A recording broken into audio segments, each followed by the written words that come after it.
ஞாபக சக்தி வரணும்னா என்ன பண்ணணும்னு தெரியுமா?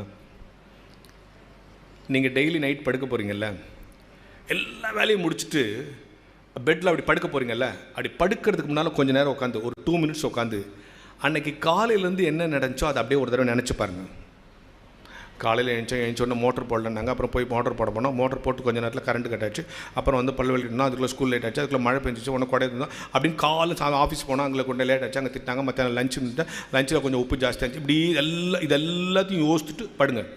இந்த மாதிரி 3 மாதம் செஞ்சால் மூளை ட்ரெயின் ஆகிடுன்னு சொல்கிறான்.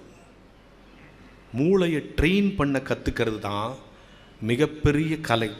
அப்படி ட்ரெயின் பண்ணுறதுக்கான டிப்ஸை கொடுக்கறது தான் புத்தகம். நீங்கள் எந்த புத்தகம் படித்தாலும் உங்கள் மூளை ட்ரெயின் ஆகும். அதுதான் உண்மை. உடம்பு நல்லா ஆகணும்னா எங்கே போகிறீங்க? ஜிம்முக்கு போகிறீங்க இல்லையா? மனசும் மூளையும் நல்லா ஆகும்னா புத்தக வாசிப்பு தான் ஒரு மனிதனை உயர்த்தும்.